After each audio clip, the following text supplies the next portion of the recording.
ಕೇರಳದ ಅಜ್ಜಿ ಹೇಳಿಕೊಟ್ಟಂತೆ ಇದೊಂದು ಕಾಯನ್ನು ಕೂದಲಿಗೆ ಹಾಕಿ ನೋಡಿ, ಕೂದಲಂತೂ 2 ಪಟ್ಟು ದುಪ್ಪಟ್ಟು ವೇಗವಾಗಿ ಬೆಳೆಯುತ್ತೆ. ಪಳ ಪಳ ಅಂಥೇಳಿ ಈ ಥರ ಉಳಿಯುತ್ತೆ. ನಮಸ್ಕಾರ ಎಲ್ರಿಗೂ.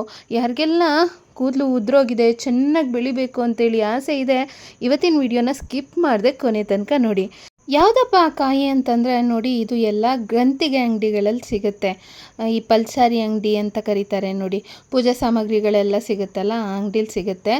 ಈ ಕಾಯಿಯ ಹೆಸರೇನು ಅಂತಂದರೆ, ನಮ್ಮ ಕನ್ನಡದಲ್ಲಿ ಅಂಟ್ವಾಳದ ಕಾಯಿ ಅಂತ ಕರೀತಾರೆ ನಮ್ಮ ಕಡೆ. ಇದನ್ನು ಇಂಗ್ಲೀಷ್ನಲ್ಲಿ ಸೋಪ್ ನಟ್ಸ್ ಅಂತ ಕರೀತಾರೆ.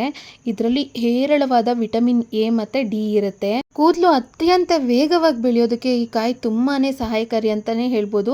ಕೂದಲು ಬುಡದಿಂದ ಇದು ಕೂದಲನ್ನು ಬಲಗೊಳಿಸೋದಲ್ಲದೆ ಹೊಸ ಕೂದಲು ಬೆಳೆಯೋದಕ್ಕೂ ಕೂಡ ಇದು ಸಹಾಯಕಾರಿಯಾಗುತ್ತೆ. ಅಂಟ್ವಾಳದ ಕಾಯಿ ಇದನ್ನು ತೊಗೊಂಡು ಒಂದು 5ರಿಂದ 10 ತೊಗೊಳ್ಳಿ, ಸಾಕಾಗುತ್ತೆ. ಒಂದು ಸತಿಗೆ ನೀವು ಒಂದು 4 ಕಾಯಿ ಹಾಕ್ಕೊಂಡ್ರೆ ಸಾಕಾಗುತ್ತೆ. ನೋಡಿ, ಕಾಯನ್ನು ತೊಗೊಂಡು ಕ್ಲೀನಾಗಿ ಅದನ್ನೇನು ಮಾಡಬೇಕಂದ್ರೆ ಕುಟ್ಬಿಟ್ಟು ಅದರೊಳಗಡೆ ಬೀಜ ಇರುತ್ತೆ, ಆ ಬೀಜನ ತೆಗಿಬೇಕಾಗುತ್ತೆ. ನಂತರ ಇದನ್ನು ಕ್ಲೀನಾಗಿ ಒಂದು ಸತಿ ತೊಳೆದ್ಬಿಟ್ಟು ಇದಕ್ಕೆ ನೀರನ್ನು ಹಾಕಿ ಇಡೀ ರಾತ್ರಿ ಇದನ್ನು ನೀರಿನಲ್ಲಿ ನೆನೆಸಿಡಬೇಕಾಗುತ್ತೆ. ಅಥವಾ 5ರಿಂದ 6 ಗಂಟೆಗಳ ಕಾಲ ಬೇಕಾದರೂ ನೆನೆಸಿಟ್ಟು ಕೂಡ ಬಳಸಬಹುದು. ವಿಡಿಯೋನ ಎಲ್ಲೂ ಕೂಡ ಸ್ಕಿಪ್ ಮಾಡೋಕ್ಕೆ ಹೋಗ್ಬೇಡಿ, ಆಗ ನಾನು ಮಧ್ಯೆ ಹೇಳೋವಂಥ ಇನ್ಫಾರ್ಮೇಷನ್ ನಿಮಗೆ ಮಿಸ್ ಆಗಿಬಿಡುತ್ತೆ. ಈ ಅಂಟ್ವಾಳದ ಕಾಯನ್ನು ತೊಳೆದು ನೆನೆಸಿಟ್ಟಿದ್ದೀನಿ. ನಂತರ ನೋಡಿ, ಇವಾಗ ಒಂದು ಬಟ್ಲನ್ನು ತೊಗೊಂಡು 1 ಸ್ಪೂನ್ ಆಗೋಷ್ಟು ಮೆಂತ್ಯ ಕಾಳನ್ನು ತೊಗೊಂಡಿದ್ದೀನಿ.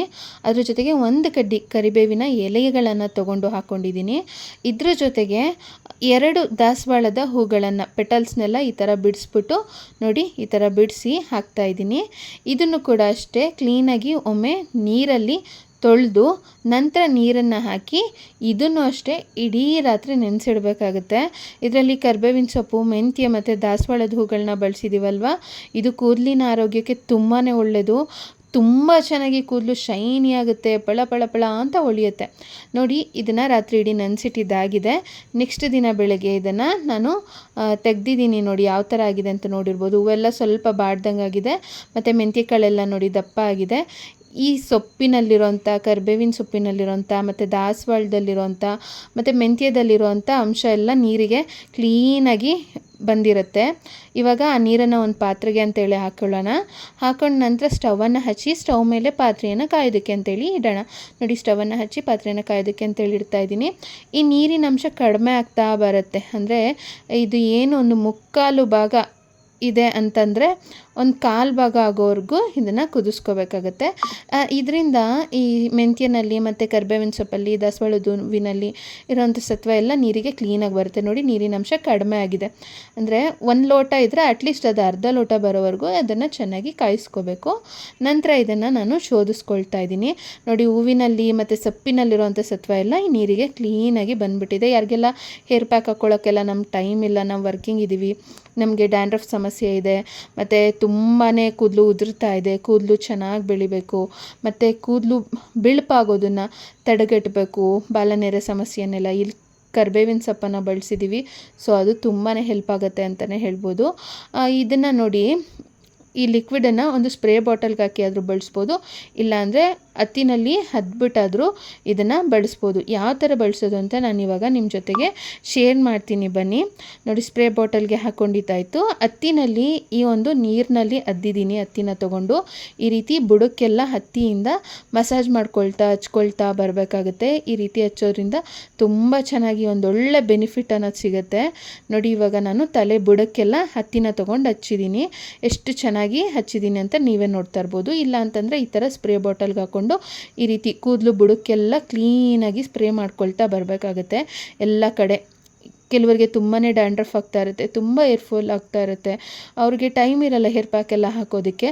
ಅಂಥವರು ಈ ರೀತಿ ಸ್ಪ್ರೇನ ಮಾಡಿಕೊಂಡು, ನೀವು ಲಿಕ್ವಿಡ್ನ ಮಾಡಿಕೊಂಡು ಸ್ಪ್ರೇ ಬಾಟಲ್ಗೆ ಹಾಕಿ ಈ ಥರ ಸ್ಪ್ರೇ ಮಾಡಿಕೊಂಡು ಮಸಾಜ್ ಮಾಡಿ 15ರಿಂದ 20 ನಿಮಿಷಗಳ ಕಾಲ ಬಿಟ್ಟರೆ ಅಂದರೆ ಶೀತ ಆಗುತ್ತೆ ಅಂತನೋರು ಸ್ವಲ್ಪ ಬೆಚ್ಚಗೆ ನೀರಿರುತ್ತೆ ನೋಡಿ, ಇದನ್ನು ನಾವು ಆಲ್ರೆಡಿ ಕಾಯಿಸಿರ್ತೀವಲ್ವ, ಬೆಚ್ಚಗೆ ಸ್ಪ್ರೇ ಮಾಡಿಕೊಂಡು ಒಂದು 15-20 ನಿಮಿಷಗಳ ಕಾಲ ಹಾಗೆ ಬಿಟ್ಟು ನಂತರ ತಲೆ ಸ್ನಾನ ಮಾಡಿ ನೋಡಿ, ಒಳ್ಳೆ ರಿಸಲ್ಟ್ ಬರುತ್ತೆ.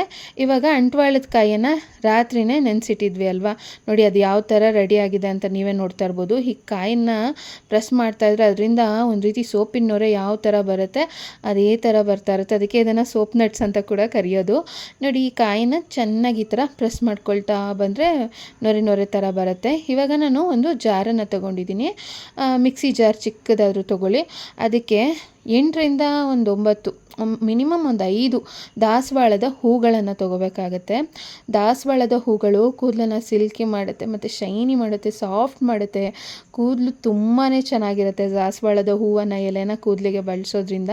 ನೋಡಿ, ಇದನ್ನೆಲ್ಲ ಹಿಂದಿನ ಕಾಲದಲ್ಲೆಲ್ಲ ಶಾಂಪೂ ಮತ್ತು ಈಗ ನಾವು ಹೊರಗೆಲ್ಲ ಶಾಂಪೂ ಯೂಸ್ ಮಾಡ್ತೀವಿ ಅಂದರೆ ಕೆಮಿಕಲ್ ಇರುತ್ತೆ, ಅದರೆಲ್ಲ ಕೆಲವರಿಗೆ ಅದನ್ನೆಲ್ಲ ಯೂಸ್ ಮಾಡೋದ್ರಿಂದ ಹೇರ್ ಫಾಲ್ ಕೂಡ ಆಗುತ್ತೆ. ಅಂಥವ್ರು ಖಂಡಿತ ಈ ಒಂದು ಟಿಪ್ಪನ್ನು ಟ್ರೈ ಮಾಡಿ ನೋಡಿ.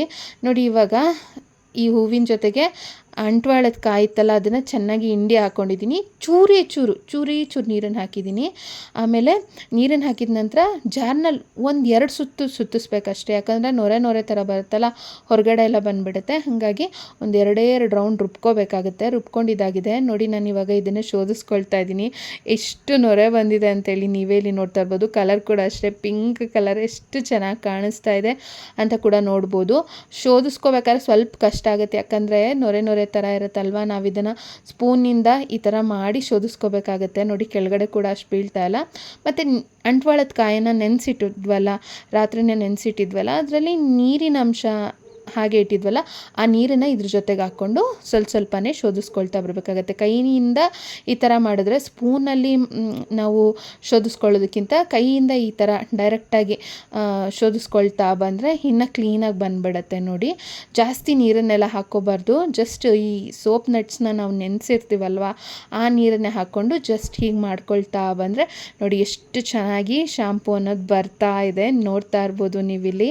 ಒಂದೊಳ್ಳೆ ಹೋಮ್ ಮೇಡ್ ಶಾಂಪೂ ಇದು ಅಂತಲೇ ಹೇಳ್ಬೋದು. ಎಷ್ಟು ಚೆನ್ನಾಗಿ ರೆಡಿಯಾಗಿದೆ ನೋಡಿ, ಫುಲ್ ನೊರೆಭರಿತವಾಗಿದೆ, ತುಂಬ ಚೆನ್ನಾಗಿದೆ. ಇವಾಗ ಇದನ್ನು ಒಂದು ಗಾಜಿನ ಬಾಟ್ಲಿಗಾದರೂ ಹಾಕಿ ಯೂಸ್ ಮಾಡ್ಬೋದು.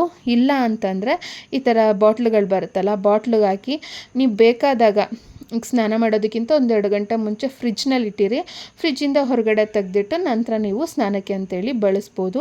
ಹೂವನ್ನು ಬಳಸಿದ್ದೀವಲ್ವ, ಬರೀ ಅಂಟ್ವಾಳದ ಕಾಯಿನ ಬಳಸಿ ನಾವು ಈ ಒಂದು ಶಾಂಪೂನ ಮಾಡಿಕೊಂಡ್ರೆ ಇದೇನು ಹಾಳಾಗಲ್ಲ. ಬಟ್ ಹೂವನ್ನು ಬಳಸಿರ್ತೀವಲ್ವ ನಾವು, ಹಾಗಾಗಿ ಇಲ್ಲಾಂದರೆ ಇನ್ಸ್ಟೆಂಟಾಗಾದರೂ ನೀವು ಅಂಟ್ವಾಳದ ಕಾಯನ್ನು ಮತ್ತು ದಾಸವಾಳನ ನೆನೆಸಿಟ್ಬಿಟ್ಟು ಅದನ್ನೇ ಚೆನ್ನಾಗಿ ಇಸ್ಕಿ ರಸವನ್ನು ತೆಗೆದು ಆ ಥರ ಬೇಕಾದ್ರೂ ಇನ್ಸ್ಟೆಂಟಾಗಿ, ಅಂದರೆ ನಾಳೆ ಸ್ನಾನ ಮಾಡ್ತಿರೋ ತಲೆ ಸ್ನಾನ ಅಂದರೆ ಇನ್ಸ್ಟೆಂಟಾಗಿ ಶಾಂಪೂನ ಮನೆಯಲ್ಲೇ ರೆಡಿ ಮಾಡಿಕೊಂಡು ಕೂಡ ಬಳಸ್ಬೋದು. ನೋಡಿ, ನಾನೀಗ ತಯಾರಿಸ್ಕೊಂಡಿರೋಂಥ ಶಾಂಪೂನ ಒಂದು ಬಟ್ಲಿಗೆ ಹಾಕ್ಕೊಂಡಿದ್ದೀನಿ.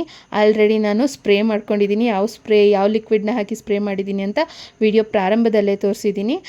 ನಂತರ ಒಂದು 20 ನಿಮಿಷಗಳ ಕಾಲ ಹಾಗೆ ಬಿಟ್ಟು ಇವಾಗ ಶಾಂಪೂನ ಹಾಕ್ಕೊಂಡು ನೋಡಿ ಮಸಾಜ್ ಮಾಡ್ತಾ ತಲೆಗೆ ಈ ರೀತಿ ಸಾಫ್ಟಾಗಿ ಮಸಾಜ್ ಮಾಡಬೇಕಾಗುತ್ತೆ. ಜಾಸ್ತಿ ಉಜ್ಜೋದು ಮಾಡಬಾರ್ದು. ಮತ್ತು ತಲೆಗೂ ಅಷ್ಟೇ ತುಂಬ ಬಿಸಿ ನೀರನ್ನೆಲ್ಲ ಹಾಕ್ಬಾರ್ದು. ಚೆನ್ನಾಗಿ ನಿದ್ದೆ ಮಾಡಬೇಕು. ಅದ್ರ ಜೊತೆಗೆ ಒಳ್ಳೆ ವಿಟಮಿನ್ಸ್ ಇರೋವಂಥ ಫುಡ್ಡನ್ನು ತಿನ್ನಬೇಕು. ಇದರಿಂದ ಕೂದಲು ಕೂಡ ತುಂಬ ಚೆನ್ನಾಗಿ ಬೆಳೆಯುತ್ತೆ. ನೋಡಿ, ಇವಾಗ ಶಾಂಪೂನೆಲ್ಲ ಹಾಕಿ ಮಸಾಜ್ ಮಾಡಿದ್ದಾಗಿದೆ. ನಂತರ ತಲೆನ ತೊಳಿತಾ ಇದ್ದೀನಿ ನೀರನ್ನು ಹಾಕಿ.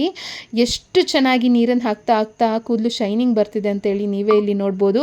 ಪಳ ಅಂತೇಳಿ ಹೊಳಿತಾ ಇದೆ. ಲೈವ್ ರಿಸಲ್ಟ್ ನೋಡ್ತಾ ಇದ್ದೀರಾ ಅಲ್ವಾ, ಲೈವ್ ರಿಸಲ್ಟ್ ಇದು.